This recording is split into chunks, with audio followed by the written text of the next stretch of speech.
দেখুন, আমি যখন মহেশপুর হাই স্কুলের ষষ্ঠ শ্রেণীর ছাত্র, তখন 1981 সালে শহীদ রাষ্ট্রপতি জিয়াউর রহমান তখন খাল কাটার জন্য আমাদের মহেশপুর হাই স্কুলে হেলিকপ্টারে করে নেমেছিলেন।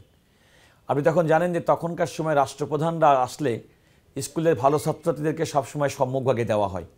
তা আমি তখন ভালো ছাত্র হিসেবেই সেই সুযোগ পেয়েছিলাম। আমার এখন স্পষ্টত মনে আছে, রাষ্ট্রপতি জিয়াউর রহমান হেলিকপ্টার থেকে নেমে খাল কাটার উদ্দেশ্যে যখন যাচ্ছেন, তখন সামনে দাঁড়ানো যে সমস্ত ছাত্রছাত্রীদের সামনে স্কুলের ছাত্রছাত্রীদের সঙ্গে হাত মিলিয়েছেন, করমর্দন করেছেন, তার মধ্যে সৌভাগ্যবান ব্যক্তি আমি। ওই যে শহীদ রাষ্ট্রপতি জিয়াউর রহমানের প্রতি একটা তার টাচের পরে সবচেয়ে বড় তার প্রতি আবেগের সৃষ্টি হয় তিনি যখন নিহত হন নির্মমভাবে, এবং নিহত হওয়ার পরে আমরা স্কুলের সবার মধ্যে, আমাদের পরিবারের সবার মধ্যে একটা কান্নার রোল গড়ে উঠল। ওই থেকেই আমার শহীদ প্রেসিডেন্ট জিয়াউর রহমানের প্রতি ভালো লাগা, ভালোবাসা, তার মৃত্যুর পরে সাধারণ মানুষের যে কাকুতি, মানুষের যে কান্না, বাংলাদেশের যে শূন্যতা, এই শূন্যতাটা আমার মধ্যে ব্যাপকভাবে বলতে পারেন যে আমার প্রভাব বিস্তার করেছে। সে কারণে আমি যখন ক্লাস 9-এ পড়ি, তখন মহেশপুর হাই স্কুলে তখন এসএসসি পরীক্ষা দিতে যারা আসতেন, আমি তাদেরকে লিখিত আকারে, মানপত্র আকারে জাতীয়তাবাদী ছাত্র দলের পতাকা তলে ঐক্যবদ্ধ হওয়ার জন্য তাদেরকে আহ্বান জানিয়েছি। আমি কিন্তু তখনও পর্যন্ত কিন্তু মহেশপুরে আমার উপজেলায় কিন্তু এরকম কোনো সাংগঠনিক কোনো কিছু ছিল না, বাট তারপরেও ওই যে শহীদ প্রেসিডেন্ট জিয়াউর রহমানের প্রতি যে আমার ভালোবাসা, সেই ভালোবাসা থেকেই আমি সেটি করতাম। আমি এসএসসি পাস করেছি মহেশপুর হাই স্কুল থেকে। পরে কলেজে প্রথমে আমি কোটচাঁদপুরে, আমাদের পার্শ্ববর্তী উপজেলা, যেটা আমাদের ঝিনাইদহ 3, মহেশপুর এবং কোটচাঁদপুরের নির্বাচনী এলাকায়, সেখানে খন্দকার মোশাররফ হোসেন কলেজে কিন্তু আমি প্রথম ইন্টারমিডিয়েট ভর্তি হই নাই, আমি ক্লাস শুরু করেছিলাম, কারণ তখন কিন্তু মহেশপুরে কিন্তু কলেজ ছিল না। পরবর্তীতে আমি আবার মহেশপুর কলেজে ভর্তি হই, কিন্তু পরে টিসি নিয়ে আমি যশোর ক্যান্টনমেন্ট কলেজ থেকে ইন্টারমিডিয়েট পাস করি। কিন্তু আমার যে ওই যে ভালোবাসা, সেই ভালো লাগা থেকেই আমি ইন্টারমিডিয়েট পাস করার পরে মহেশপুর উপজেলা ছাত্রদলের সম্মেলন হয়, এবং আমি সেই সম্মেলনে মহেশপুর উপজেলা ছাত্রদলের আমি সাধারণ সম্পাদক নির্বাচিত হই। আমি সাধারণ সম্পাদক নির্বাচিত হওয়ার পরে আমি ঢাকা বিশ্ববিদ্যালয়ে যখন ভর্তি হই, ঢাকা বিশ্ববিদ্যালয়ের সর্বকনিষ্ঠ কোনো হলের যুগ্ম আহ্বায়ক আমি কবি জসীমউদ্দীন হলের ছাত্র ছিলাম। সে সময় গৌতম মিত্র এবং রফিকুল ইসলাম জগলুর নেতৃত্বাধীন জাতীয়তাবাদী ছাত্রদল ক্যাম্পাসে কমিটি ছিল, এবং তখন বিভিন্ন হলে আহ্বায়ক কমিটি হয়। সেই আহ্বায়কের মধ্যে যুগ্ম আহ্বায়ক ফার্স্ট ইয়ারে একটা ছাত্র, তার মধ্যে আমি একজন, বেশ কয়েকজনের মধ্যে আমি একজন ছিলাম। আমি সব ছোটোবেলা থেকে স্কুলে বিতর্ক, উপস্থিত বক্তৃতা, বিভিন্ন সাংস্কৃতিক কর্মকাণ্ডের সঙ্গে জড়িত ছিলাম। সেটা আমার একটা পাবলিক স্পিকিং, মানুষের সামনে কথা বলার একটা গুণ ছিল বলে অনেকে মনে করেন। আমি জাতীয় পর্যায়ে এমনকি টেলিভিশন বিতর্ক প্রতিযোগিতায় অংশগ্রহণ করেছি। এরপর আমি ঢাকা বিশ্ববিদ্যালয়ে ছাত্রদলের হল কমিটির যুগ্ম আহ্বায়ক, ইউনিভার্সিটি কমিটির মেম্বার, পরে অ্যানি এবং সোহেল কমিটি ছাত্রদলের ইতিহাসে সবচেয়ে বড় যে কমিটি বলে বলা হয়, যেটাকে মনে হয় যে অত্যন্ত মেধাবী এবং তারুণ্য সম্বলিত যে কমিটি, সেই কমিটির আমি কেন্দ্রীয় কমিটির আইন বিষয়ক সম্পাদক হই। ছাত্রজীবনের পরে আমি জাতীয়তাবাদী যুবদলের কেন্দ্রীয় কমিটির সহ আইন বিষয়ক সম্পাদক হিসেবে দায়িত্ব পালন করি। বর্তমানে আমি বিএনপির কেন্দ্রীয় কমিটির সদস্য। এখানে আমি যেহেতু আইনজীবী, সুতরাং জাতীয়তাবাদী আইনজীবী ফোরামের কেন্দ্রীয় কমিটির আমি সিনিয়র যুগ্ম মহাসচিব। এছাড়া আপনি জানেন যে এই অন্তর্বর্তীকালীন সরকার গঠিত হওয়ার পরে বিএনপির পক্ষ থেকে সংবিধান এবং বিচার বিভাগের সংস্কারের জন্য 2টি কমিটি করা হয়। সেই 2টি কমিটির আমাকে সদস্য করা হয়, এবং আরও জানেন সরকারের পক্ষ থেকে যে ঐক্যমত্য কমিশন করা হয়েছে, এবং সেই ঐক্যমত্য কমিশনে বিএনপির পক্ষ থেকে যে প্রতিনিধি দল, তার একজন আমি সদস্য, এবং আমি এই ঐক্যমত্য কমিশনের কার্যক্রমে সংবিধান, আইন, বিচার এবং আমাদের আগামী দিনের বাংলাদেশের বিনির্মাণের বিভিন্ন কর্মকাণ্ডের সঙ্গে নিজেকে সম্পৃক্ত করেছি। আমি বর্তমানে সুপ্রিম কোর্টের একজন সিনিয়র অ্যাডভোকেট, আর আমি ইউকে থেকে ব্যারিস্টার। আমার পেশাগত জীবনে আমি লন্ডনে বাংলাদেশ হাই কমিশনের 2য় সচিব হিসেবে কর্মরত ছিলাম, আমাদের তৎকালীন প্রধানমন্ত্রী বেগম খালেদা জিয়ার একান্ত অনুগ্রহে। এবং আমি এই কথাও আপনাকে বলতে পারি যে ব্রিটেনের রানী এলিজাবেথ, বর্তমান রাজা প্রিন্স চার্লস সহ অনেকের সঙ্গে আমার এই লন্ডন থাকাকালীন সময়ে তাদের সঙ্গে পরিচিত হওয়ার, তাদের সঙ্গে কথা বলার, বাংলাদেশ বিষয়ে কথা বলার অনেক সুযোগ হয়েছে। আমি এখন ফুল টাইম সুপ্রিম কোর্টের আইনজীবী, এবং আইনজীবীদের যে সবচেয়ে বড় সংগঠন বাংলাদেশ সুপ্রিম কোর্ট আইনজীবী সমিতি, পরপর 3বার আমি নির্বাচিত সম্পাদক। আপনারা জানেন যে আমি 2বার পূর্ণাঙ্গ সময়ে দায়িত্ব পালন করেছি। 3য়বারের মতো আমি যখন দায়িত্ব পালন করেছি, আমি নির্বাচিত হওয়ার 42 দিন পরে সুপ্রিম কোর্টের অডিটোরিয়ামের আমাদের 3 তলায় কনফারেন্স রুম ভেঙে সেই ফলাফল বিগত আওয়ামী লীগ সরকারের সময় ছিনিয়ে নেওয়া হয়েছে। পরের 2টি নির্বাচনে আপনারা জানেন নির্বাচনের নামে প্রহসন হয়েছে, পুলিশ বহিরাগত দিয়ে আমাদেরকে নির্বাচন কেন্দ্র থেকে বের হয়ে। আর সর্বশেষ 2024 সালের নির্বাচনে আমার ভাগ্যবরণ হয়েছে ঢাকা কেন্দ্রীয় কারাগারে এবং ডিবি অফিসে 5 দিনের রিমান্ড। তো এই হলো আমি মোটামুটি রাজনৈতিক। আমি এখন পূর্ণাঙ্গভাবে আইনজীবীদের অধিকারের জন্য আমি কাজ করি। আমি যেমন ব্যক্তিগতভাবে কোনো আইনজীবীর আইনি সহায়তার পাশাপাশি দেশের সংবিধান, আইন, মানবাধিকার এবং পরিবেশ সংক্রান্ত বিভিন্ন বিষয়ে এবং মানুষের মৌলিক অধিকার সংক্রান্ত বিভিন্ন বিষয়ে বাংলাদেশের অনেক উল্লেখযোগ্য মামলা, যেগুলো আমি নিজে বাদী অথবা নিজে আইনজীবী হিসেবে করেছি, এমন অসংখ্য মামলা করেছি। আমি এখন নিয়মিত একজন আইনজীবী এবং সুপ্রিম কোর্টের সহ বাংলাদেশের যে কোনো আদালতে আমি প্র্যাকটিস করতে পারি। আর সুপ্রিম কোর্ট আইনজীবী সমিতির বাইরে আপনি জানেন যে বাংলাদেশ বার কাউন্সিল, যেটা সারা দেশের আইনজীবীদের সংগঠন, এই সংগঠনের 7 জন সদস্য সারা দেশের আইনজীবী কর্তৃক নির্বাচিত হয়। তো আমি সেই 7 জনের মধ্যে একজন, যারা সারা দেশের আইনজীবীদের কর্তৃক নির্বাচিত সদস্য। বর্তমানে আমি বাংলাদেশ বার কাউন্সিলের এক্সিকিউটিভ কমিটির চেয়ারম্যান।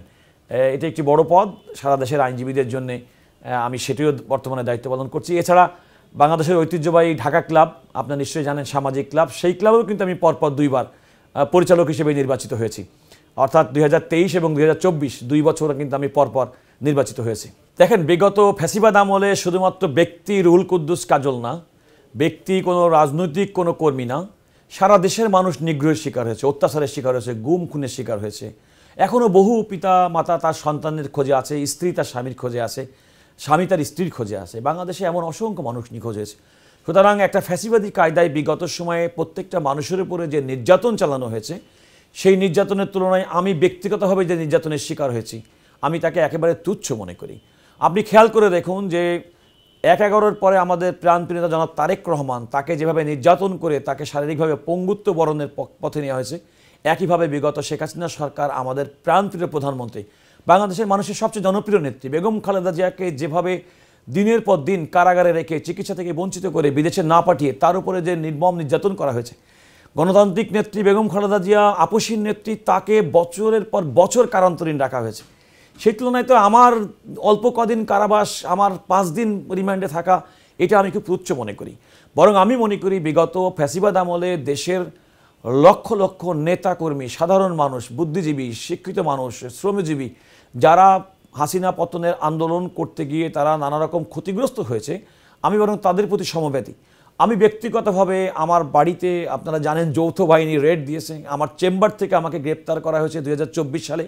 আমাকে সেখান থেকে শাহবাগ থানায় নেওয়া হয়েছে, শাহবাগ থানা থেকে আমাকে রিমান্ডে নেওয়া হয়েছে এবং আমি 5 দিন ডিবি অফিসে রিমান্ডে ছিলাম। আমি তারপর ঢাকা কেন্দ্রীয় কারাগারে কেরানীগঞ্জে, সেখানে আমি ছিলাম। পরে আমি মুক্তি লাভ করেছি। আমি বাংলাদেশের সুপ্রিম কোর্টে একজন সিনিয়র অ্যাডভোকেট। আমি যে কোর্টের আইনজীবী, সেই কোর্টের আমি একজন সুপ্রিম কোর্ট আইনজীবী সমিতির নির্বাচিত সম্পাদক। এবং সুপ্রিম কোর্টের ইতিহাসে আমি যত ভোট পেয়ে সম্পাদক নির্বাচিত হয়েছি, সুপ্রিম কোর্টের ইতিহাসে এত ভোট কেউ পাইনি। আমি সারা দেশের আইনজীবীদের কর্তৃক নির্বাচিত বার কাউন্সিলের সদস্য এবং এক্সিকিউটিভ কমিটির চেয়ারম্যান। আমাকে পর্যন্ত গ্রেপ্তার করা হয়েছে আমার চেম্বার থেকে, আমার কর্মস্থল থেকে। একজন আইনজীবী আমার মতো একটা, আমি বলবো সাধারণভাবে একটা সজ্জন নিরীহ ব্যক্তি, আমাকে যেভাবে গ্রেপ্তার করা হয়েছে আমার পেশাগত দায়িত্ব পালনকালে, আমাকে যেভাবে মিথ্যা মামলায় কারান্তরীণ করা হয়েছে, আমাকে যেভাবে রিমান্ডে নেওয়া হয়েছে, আমার যদি এই দশা হয় তাহলে বুঝতেই পারেন অন্য যে কোনো মানুষের পরে কী স্টিম রোলার চালানো হয়েছে, কী নির্যাতন চালানো হয়েছে, কীভাবে নির্গম খুন করা হয়েছে। আজকে আইসিটি ট্রাইব্যুনালে সেই সময় সংগঠিত নারকীয় হত্যাযজ্ঞ, নারকীয় নির্যাতনের কিছু কিছু বর্ণনা আমরা দেখতে পাচ্ছি। একইভাবে আমরা দেখতে পাচ্ছি গুম কমিশনের যে রিপোর্ট, কিভাবে মানুষের মানবাধিকার হরণ করা হয়েছে। মায়ের কোল থেকে সন্তানকে, স্ত্রীর কাছ থেকে স্বামীকে নেওয়া হয়েছে, বাচ্চার সামনে থেকে তার মাকে কিভাবে নির্যাতন করা হয়েছে। আপনি চিন্তা করতে পারেন, এগুলো নির্যাতনের বাইরে একটা অন্তঃসত্ত্বা নারী, তাকে ধর্ষণ পর্যন্ত করা হয়েছে। মানে এই ধরনের বিভৎস, এই ধরনের লোমহর্ষক ঘটনা বাংলাদেশের ইতিহাসে কখনো তো হয়নি। এবং আমি মনে করি যে আল্লাহর কাছে অশেষ রহমত যে আমাদের ছাত্র জনতার বিগত জুলাই আন্দোলন 2024-এ 2000 ছাত্র তরুণের প্রাণের বিনিময়ে, ছাত্র জনতার দীর্ঘ আন্দোলনের ফলশ্রুতিতে যে গণ আন্দোলন, এবং সেই আন্দোলনের মাধ্যমে একটা ফ্যাসিবাদ মুক্ত বাংলাদেশ হয়েছে।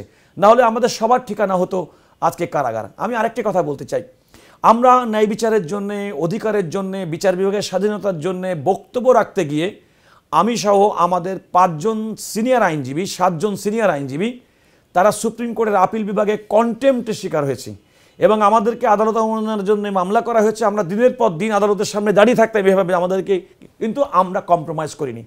আমি বিন্দুমাত্র এবং আমাদের সঙ্গে কম্প্রোমাইজ করিনি, কারণ আমরা কোনো অন্যায় করি না। আমরা বলেছি বিগত ফ্যাসিবাদী আমলে যেভাবে বিচার ব্যবস্থাকে ধ্বংস করা হয়েছে, মানুষের ন্যায় বিচার ভুলুণ্ঠিত করা হয়েছে, মানুষের অধিকার থেকে বঞ্চিত করা হয়েছে, তার বিরুদ্ধে আমাদের ন্যায়সঙ্গত আন্দোলন, বক্তব্য, কথা আমাদের যার যার অবস্থান থেকে প্রতিবাদ অব্যাহত রাখব।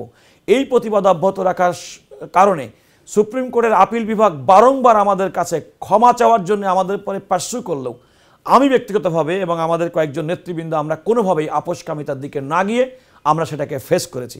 5ই আগস্ট ছাত্র জনতার গণ আন্দোলনের পরে সেই মামলায় রায় হয়েছে, আমরা সেই আদালত অবমাননার অভিযোগ থেকে আমরা নিষ্কৃতি পেয়েছি। দেখুন, বিএনপি যে 31 দফা দিয়েছে সেটা কিন্তু তার আগেও কিন্তু বিএনপি ইতিপূর্বেও কিন্তু অনেক কর্মসূচি ভীষণ 2030 বেগম খালেদা জিয়া ঘোষিত কর্মসূচি ছিল। সুতরাং আগামী দিনের বাংলাদেশ কেমন হবে এটা নিয়ে কিন্তু বিএনপি সবসময় অত্যন্ত পজিটিভ চিন্তা করেছে, ইতিবাচক চিন্তা করেছে।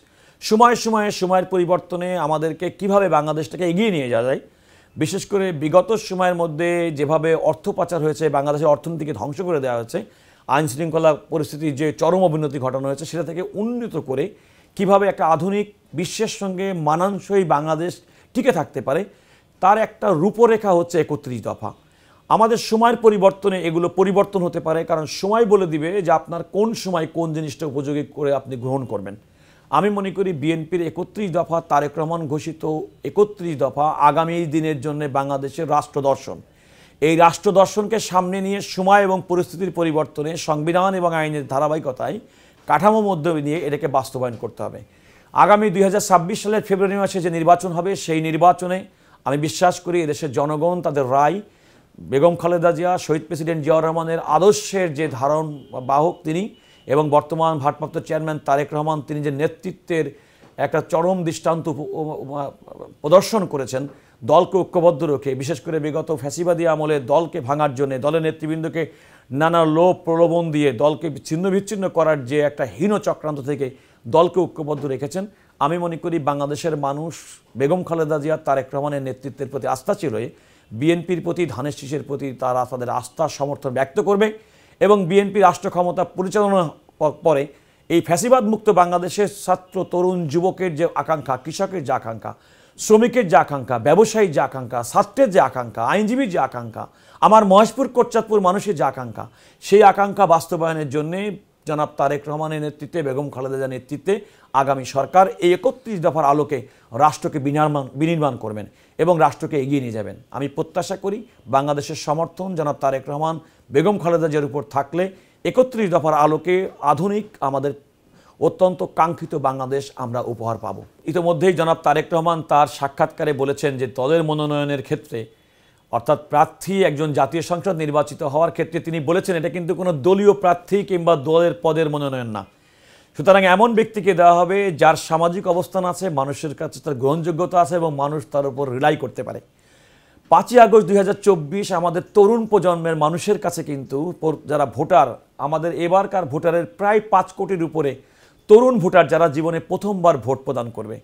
সুতরাং তাদের আকাঙ্ক্ষা যারা গ্রহণ করবে, তারা যাদেরকে ধারণ করতে পারবে, তাদের প্রত্যাশা পূরণ করতে পারবে এবং দীর্ঘদিন পর্যন্ত দলের যারা ডেডিকেটেড যারা ছিল, যারা একদিনের জন্য দলের কর্মসূচি থেকে বিচ্ছিন্ন হয়নি, নিশ্চয়ই সেটাও বিবেচনা করবে। আমার ক্ষেত্রে যেটা আমি মনে করি, আমার নির্বাচনী এলাকা ঝিনাইদহ 3, মহেশপুর এবং কোটচাঁদপুর, এই এলাকার মানুষ অত্যন্ত শান্তিপ্রিয়। ইতিপূর্বে আমাদের শহীদুল ইসলাম মাস্টার 1991 সালে নির্বাচিত হওয়ার পরে এলাকার ব্যাপক উন্নয়ন করেছে। মানুষের একটা প্রত্যাশা যে আমি সেই জায়গায় নির্বাচিত হলে এইটা আমি বহন করতে সক্ষম এবং এটা কন্টিনিউটি থাকবে, এটা একটা মানুষের প্রত্যাশা। দ্বিতীয়ত হচ্ছে আমি রাজনৈতিকভাবে ছাত্রদল থেকে ক্লাস 9 থেকে শুরু করেছে আজ পর্যন্ত আমি একটা দিনের জন্য আমার সামনে পড়া কোনো রাজনৈতিক কর্মসূচি থেকে আমি নিজেকে বিরত রাখিনি। আপনাকে উদাহরণ হিসেবে বলি, আপনার অক্টোবর মাসে 28শে অক্টোবর 2023 ঢাকাতে বাংলাদেশের সবচেয়ে বড় সমাবেশের পরের দিন কিন্তু বাংলাদেশে হরতাল কর্মসূচি দিয়েছিল বিএনপির পক্ষ থেকে। আমার নেতৃত্বে সুপ্রিম কোর্টের আইনজীবীরা একমাত্র রাজপথে মিছিল হয়েছে সেদিন, কারণ সেদিন শেখ হাসিনা সরকারের রক্তচক্ষু উপেক্ষা করে রাজপথে মিছিল করার মতো ওরকম অবস্থায় আমরা ছিলাম না। আমি কাউকে দোষ দিচ্ছি না, কিন্তু আইনজীবী হিসেবে আইনজীবীদের নেতৃত্বে সেদিন রাজপথে প্রেস ক্লাবের সামনে গিয়ে মৎস্যভবনের সামনে থেকে পুলিশ এবং আইন শৃঙ্খলা রক্ষাকারী বাহিনীর রক্তচক্ষু উপেক্ষা করে সেদিন কিন্তু রাজপথে আমরা মিছিল করেছি। আমি আমার রাজনৈতিক কর্মসূচিতে শুধুমাত্র আদালতের মাধ্যমে মানুষের আইনি এবং বিচারিক সাহায্য করার মাধ্যমে করি নাই, আমি কিন্তু রাজপথে সমানভাবে কর্মক্ষম ছিলাম এবং রাজপথে একইভাবে কার্যক্রম পরিচালনা করেছি। মহেশপুর এবং কোটচাঁদপুরের মানুষ দীর্ঘদিন পর্যন্ত যারা মামলায় পড়েছে তাদের প্রত্যেকের আমি আইনগত সহায়তা দিয়েছি। এছাড়া ব্যক্তিগতভাবে ওই এলাকার কোনো মানুষ আমার সহযোগিতা চেয়েছে কিন্তু আমি পাইনি, আমি দেইনি, এটা খুব কম। কিন্তু আমি সেটা বলতে চাই না, কারণ আমার ব্যক্তিগত সহায়তার কথা দিয়ে আমি কোনো ক্রেডিট নিতে চাই না। তবে আমার এলাকার মানুষ, মহেশপুর এবং কোটচাঁদপুরের মানুষ অত্যন্ত সহজ সরল, অত্যন্ত ভালো মনের। তারা একটা ভালো মনের মানুষ চায়, যে মানুষটা কোনো চুরি করবে না, ডাকাতি করবে না, দুর্নীতি করবে না, কোনো বাওর দখল করবে না, হাটঘাট দখল করবে না, কোনো প্রশাসনের লোকের সঙ্গে, পুলিশের সঙ্গে, প্রশাসনের সঙ্গে মিল করে কোনো ব্যক্তির কাছ থেকে কোনো চাঁদাবাজি করবে না, কোনো পার্সেন্টেজ নেবে না, কোনো মানুষের নিয়োগের বাণিজ্য করবে না, এবং সীমান্তে কোনো চোরাচালানির কাজকে সহযোগিতা করবে না, কোনো দুর্নীতি করবে না। সব কিছু মিলে হচ্ছে তারা মনে চায় এমন একজন আস্থাশীল ব্যক্তি যারা এই সাধারণ মানুষের, এই ভালো মানুষগুলোকে প্রতিনিধিত্ব করতে পারে। আমি মনে করি আমি ব্যক্তিগতভাবে নিজে অত্যন্ত সৎ জীবনযাপন করি। আমি একজন পেশাজীবী মানুষ। আমার 30 বছরের বেশি আমার পেশাগত জীবন, আমার 55 বছরের বয়স। আমি মনে করি, আমি চ্যালেঞ্জ দিয়ে বলতে পারি, আমার এত বছরের জীবনকালে কেউ কোনোদিন বলতে পারবে না আমি অনৈতিকভাবে জীবনে একটি পয়সা কোনোদিন আয় করেছি। আমি যেটা আয় করেছি একান্তভাবে আমার মেধা দিয়ে, আমার আইন পেশার মাধ্যমে করেছি। যেহেতু আমি আমার নিজেকে জীবনের এতটা পর্যায় পর্যন্ত 55 বছর পর্যন্ত নিজেকে অতিক্রম করেছি কোনো রকম কালিমা ছাড়া, বাকি জীবনটি আমি একইভাবে কালিমামুক্ত জীবনে থাকতে চাই। যেহেতু আমি নিজে কোনো কালিমার মধ্যে নিজেকে সমর্পণ করি নাই, সুতরাং টেন্ডারবাজি, চাঁদাবাজি, মানুষের অন্যায় করা, অনিষ্ট করা, এই সমস্তর মাধ্যমে বিন্দুমাত্র কোনো অবৈধ সুযোগ আমি আমার জীবনে নেব না। যেহেতু আমি নেব না, সেহেতু আমার সংস্পর্শে থাকা কোনো ব্যক্তিকে এই ধরনের অন্যায় অপকর্মের সঙ্গে জড়িত হতে দেব না। এখানে ধর্মের ভিত্তিতে হিন্দু, মুসলমান, খ্রিস্টান, বৌদ্ধ এই বিবেচনায় একজন মানুষের সঙ্গে মানুষের বিবেচনা হবে না। আমরা সবাই বাংলাদেশের নাগরিক, শান্তিপূর্ণভাবে বসবাস করব। আমি রাজনৈতিক কারণে, আমার কারণে কোনো যারা অন্যায় করবে তাদের জন্য বিচারের জন্য বাংলাদেশের প্রচলিত আইন ব্যবস্থা আছে, থানা আছে, পুলিশ আছে, আদালত আছে। আমার কিন্তু কাজ কিন্তু হবে বিচার করা না। আমার করা উদ্দেশ্য হবে মানুষের মধ্যে সচেতনতা বৃদ্ধি করা, ন্যায় বিচার প্রতিষ্ঠা করা, সমাজের মধ্যে সাম্য সম্প্রীতি বজায় রাখা। প্রতিবেশীর সঙ্গে কেউ কাউকে জমি দখল করতে পারবে, কারো বাওর দখল করবে, চলে গেলে এগুলো হবে না। রাজনৈতিক বিবেচনায়, ধর্মীয় বিবেচনায় একজনের প্রতি একজন ব্যক্তি অন্যায় করবে, আমি মনে করি মহেশপুর এবং কোটচাঁদপুরে এটি হতে দেওয়া হবে না। আমাদের মহেশপুর এবং কোটচাঁদপুরে দুইটি খুব আন্তর্জাতিক মানের প্রতিষ্ঠান আছে, এবং আমার চিন্তা হচ্ছে যে এটা কিন্তু কৃষি প্রধান এলাকা, প্রচুর ফসল উৎপাদন হয়, তরিতরকারি হয়, কিন্তু আমাদের ওই প্রিজার্ভেশনের সিস্টেমটা আমাদের ওখানে ভালো না, সেটা একটা বিবেচনা করা যেতে পারে।